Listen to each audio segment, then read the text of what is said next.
Interesting story. Really maybe sad story on Yahoo Sports, written by Pete Thamel. Or maybe reality, you know? Right. Just straight reality. In fact, that's part of the title. It's called Time to Face Reality. No one is playing college football in the fall. And they quote several coaches, Rob, from the Power 5 teams and conferences who are just pessimistic to the 10th degree, nth degree, I should say. But I get why, Chris.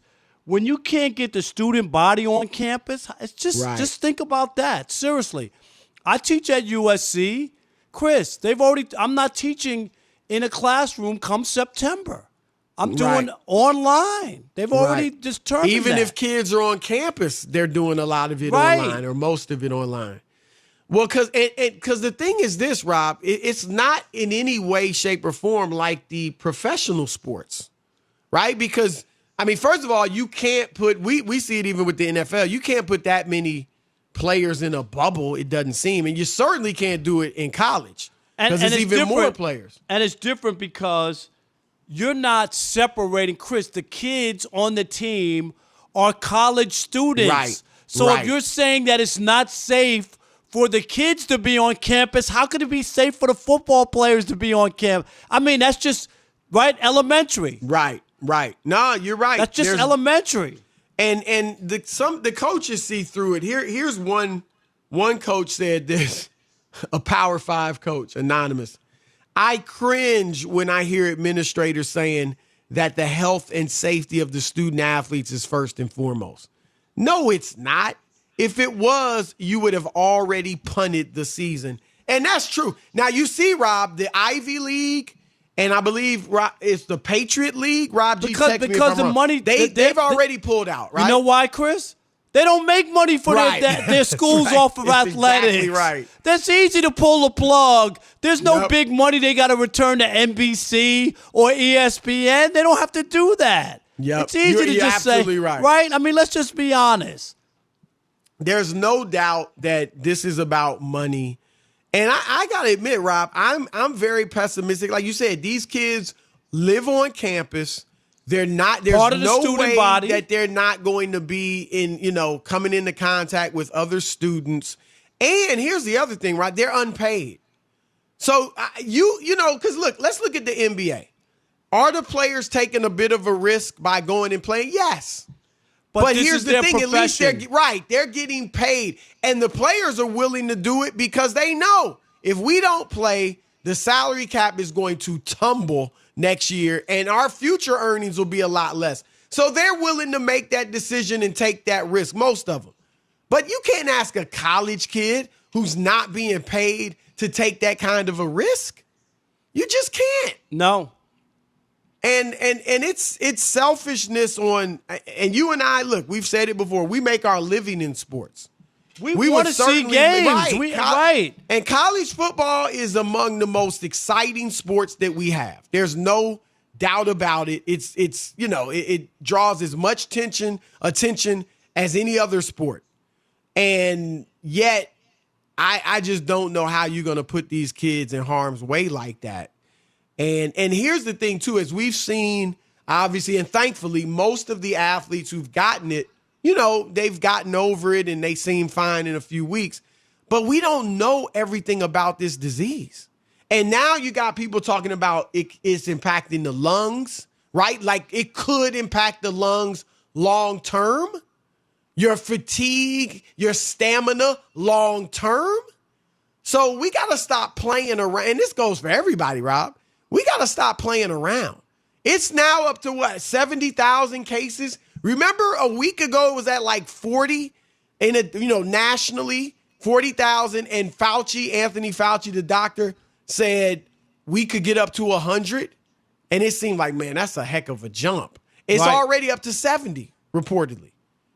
So, and I, like I said, man, you just don't know. I was reading something today about a 46-year-old man who died from it. So you just can't. And like you said, these players, you're talking about coaches as well, older coaches.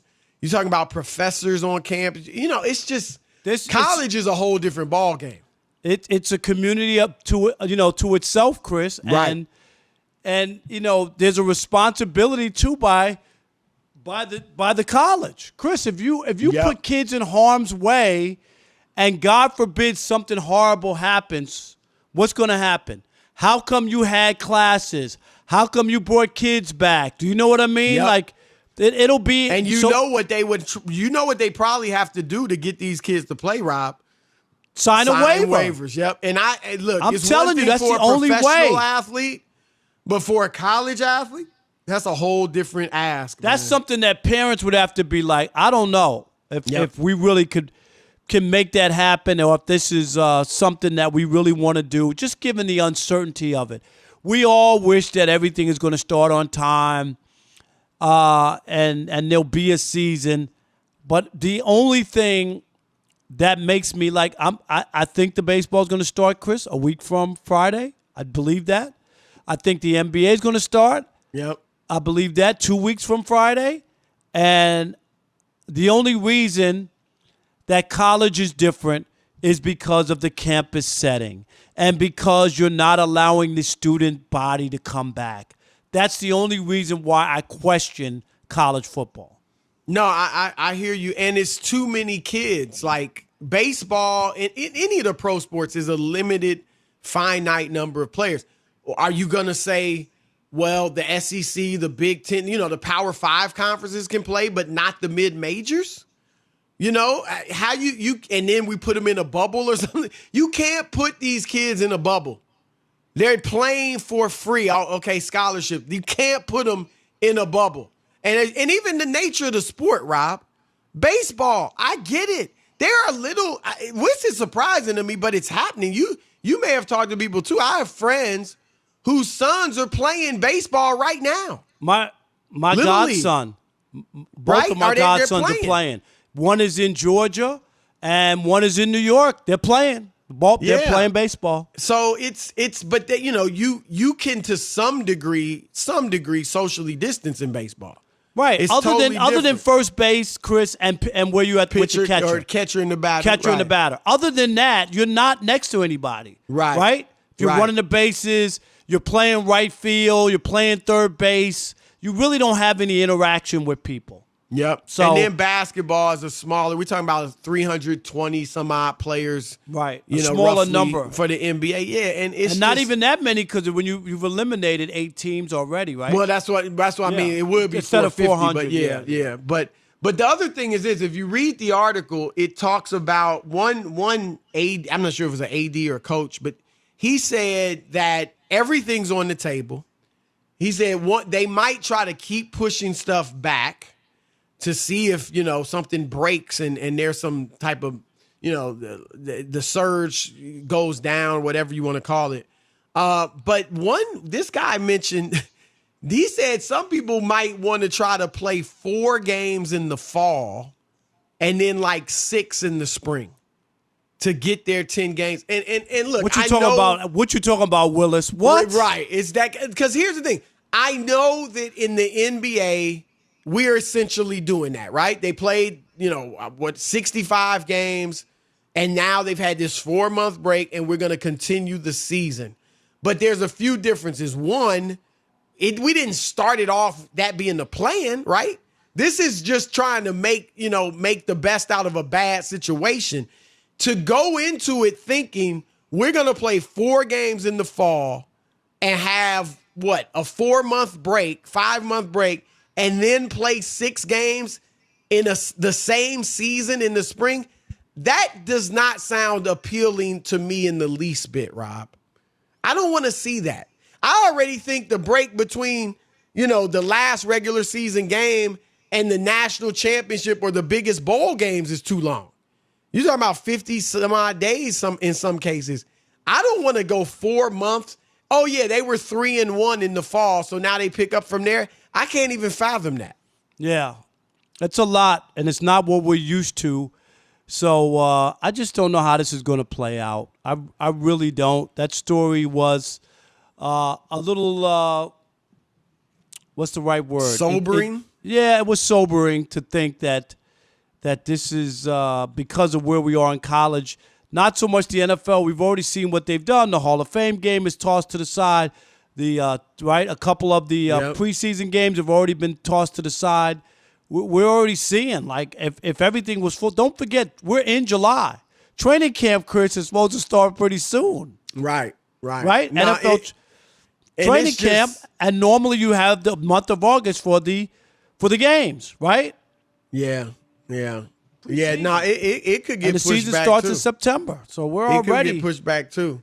But and look, obviously, some of these athletic departments, Rob, they're about to lose major money because football. Only two sports essentially make the money, right? Football and basketball. And obviously, football makes the bulk of it. I mean, you got March Madness for basketball, but that's something these athletic departments are looking at as well.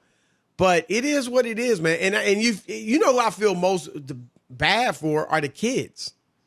The kids, because some of these kids are like, they got the pros on their mind, and even high school kids. I mean, what happens with high school sports?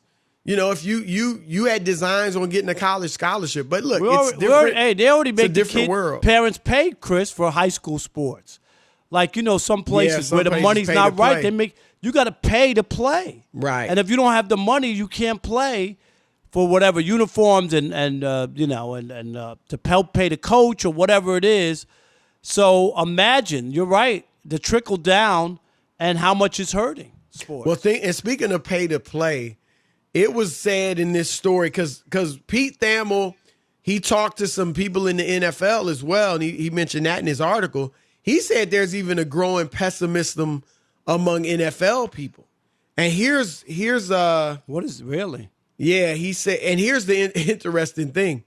He said the most interesting development in calls this weekend, NFL calls, was the rampant uptick of pessimism in NFL circles about the season, as there are increasing obstacles for that league to play football this fall. Now, here's the interesting thing he says. He says one high-ranking NFL team official pointed this out to him. Players that have guaranteed money, Rob, if they play one regular season game this year, they get their entire salary. So let's say you play 2 games and then had to cancel the season, a guy making $30 million a year still gets that $30 million. Is that right? That's what this says. It says in this story. And here's the quote: "The NFL is hell-bent on playing, but I just know how it works functionality-wise. Based on health risk and financial structure, it's hard to see how it's all going to happen." So all I'm trying to do, Rob, is follow the doctors and the epidemiologists. No, right. That's all you can do. We're just guessing. Anything else coming out of our mouths is just a guess because we don't know, Chris. We really don't. So I think people have to be honest with it and leave it in the hands of the people and the science and the medical people. This is what they do. Right. Chris, if they want to know about sports, they come to us, right? Right. Absolutely. We want to know about science and medical, we go to them. It's so insulting to act like they don't know what they're talking about. Right. That's what they do. That's their livelihood. You got people on the radio like us saying these doctors don't know what they're talking about. Right. Really? Okay. Where's your degree? Where's your medical degree? I think it's crazy when people try that. That's like everybody who has some ailment, they go on the internet and Google it, and they think they can diagnose themselves, Chris. Absolutely. That's really what it is. Absolutely. And I know. Look, Rob, we have thumbed our nose. Let's just keep it real. All of us as Americans, we have thumbed our noses at COVID-19, right? We've said you're not stopping the party. You're not stopping anything. And what's happened? A surge. And now a lot of those states that thumbed their noses at it, they're now having it worse than anybody else, Rob. And so we got to show a little bit of discipline and, try to get through this thing. So we're going to throw it out to you guys. 877-99 on Fox, 877-996-6369. Do you expect we'll see college football in the fall? And do you think it's worth it to risk the health of these young athletes. Your turn to weigh in. It'll be a good one. How about Mark in Sacramento? We'll kick it off there. You're on the Odd Couple Fox Sports Radio. What's up, Mark? What's going on, gentlemen? What's up, man? First of all, I didn't poo-poo this. I kind of took it serious, and I kept an eye on it. But I always thought it was going to be a problem, and I think they're going to cancel college football, and I think that's going to be the gauge to what happens from that point forward, including in the NBA. Hey, Chris, but don't you think, Mark, and keep Mark on, there are some obstacles, though, that college football has that the pro sports don't have. So I think could, especially basketball and baseball. Without a doubt. And here's another thing. Half these kids don't believe it. That's how it got passed in the first place. Right. These youngsters didn't believe it. So what do you do about the ones who don't believe it and want to not have a mask or want to, I'm just saying, these kids don't believe it. That's half the problem.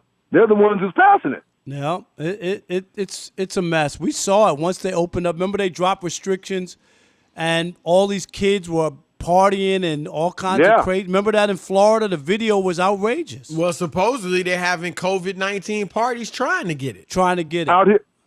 Out here in California, too. Out here in California, out at you the hope Orange there's County no beach tragedy, because, these kids, I mean, it's not just kids. It's, it's other places, too. Yep. But thanks, Mark. We got to take it seriously. Right. Appreciate it. How about Matthew in Las Vegas? You're on the Odd Couple Fox Sports Radio. What's up, Matthew? Hey, what's up? I love your guys' show. I'm a medical professional in Las Vegas, and I just wanted to say that what you said for people turning their noses up to COVID is 100% true. I can't see that we thought the heat was going to kill the COVID like it does the flu, but it is not doing that. And so I think it's going to be here for a while. So unless people step it up, we're not going to be able to turn the curve, and I think it's going to hurt colleges and sports in general. I think, Rob, one difference between us and some of the nations where it's not nearly as bad is they went into real shutdowns. Right. Like we didn't really go. I mean, even at our New York shut down pretty good. Cuomo was in pretty good charge. Andrew Cuomo. And the same thing out here in California. I mean, they were. I think. Did they open too early out there? Because your governor did a good job, Gavin Newsom. But Gavin Newsom did a good job. I thought, Chris, he really did early on. And California had better numbers than some other places. And for a big state and so many people in Northern California wasn't bad. Yeah, initially, they did a good job too in San Francisco, especially in Oakland, that whole area.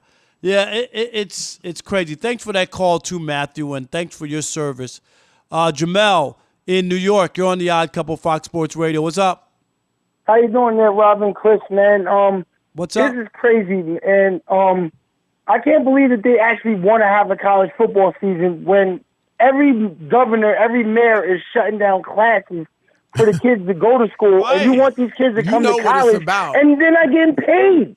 Right. You know what it's about. No, but the universities are getting paid. Yep. That's the problem. Yep. You're right. I get that, but you want to get into their life, and then you want to find them if one of their family members sent them money improperly or something like that, and then you want them to go out there and risk their life, and they can't get paid. And it's just like a bad situation when it comes to that. I think they should just shut it down. They should have just been shut it down, and everybody got to take a loss. Everyone in the world's taking a loss. Right. There's people that lost their job. Man. Yeah, appreciate it. I mean, the hypocrisy is front and center right now, Rob. Front and center. We always have talked about these kids should be getting paid something, right? But this is now you're asking them there. You're asking them to work when the rest of the student body can't come on campus, but we want you to come to the football facility, Chris, and work out and play in a game. And let me ask, I want to throw this out. I mean, we got some callers lined up. We got one more. Because fans want to see these guys play too. And I'm like, are any of you fans like, man, just put them out there. I got to see it. I need a distraction. I need some entertainment because I don't like that. I mean, as much as I want to see college football, I don't think these guys should put their health on the line like that just for our entertainment. Ham in New Jersey, you're on the Odd Couple Fox Sports Radio. What's up, Ham? What's happening, guys? I think there will be college football. I just don't think that every state is going to participate. I think there's some governors that are more lenient than others, especially on the right. They want their football, especially the states that don't have pro teams. Now, I also think that you saw, what was it, today or yesterday, the VP, Mike Pence, he said that they shouldn't use the CDC as guidance on whether or not to reopen schools. So well, Pence has been wrong on virtually every step of the. Oh, look. You're right. This has become so politicized. It's become political. You don't know who. I gotta be honest. You don't know who to believe. I'm just trying to believe the doctors. But since when did this and become the experts? When did this become a thing, Chris, where people who don't wear masks are Republican and people who wear masks are Democrat? Is that really where we are? Well, seriously, I'm not saying all, but yeah, that's the way it seems like it's shaken down. Like people who are on the Republican side don't, and then Trump wore a mask for the first time. They don't see believe that? It. Yeah, yep. But you're right, Rob. If you're on the right, you don't believe. We're generalizing. You don't believe the numbers, a lot of people they think it's a hoax. They think it's not real. It's a conspiracy. If you're on the left, you think it's the worst thing in the world. And I'm not either left or right, but I'm just like, it's hard to know who to believe. So I'm just trying to say, look, this dude is a doctor. This dude is an expert. You got to believe somebody, Rob. Exactly. For everything we do, we have to believe somebody. We have to believe, Chris, when we buy food, right, the meat at the supermarket that has been taken care of, right? It's fresh. It's not going to make me sick. Right. You believe they didn't spit on it, they didn't drop it on the floor. Yeah.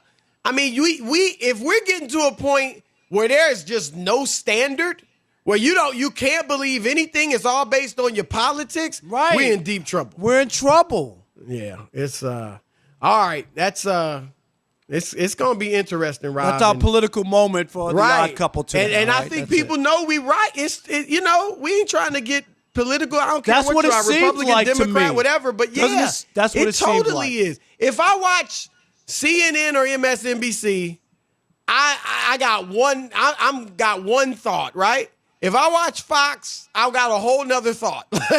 It's just hard to know what in the world to believe. All right.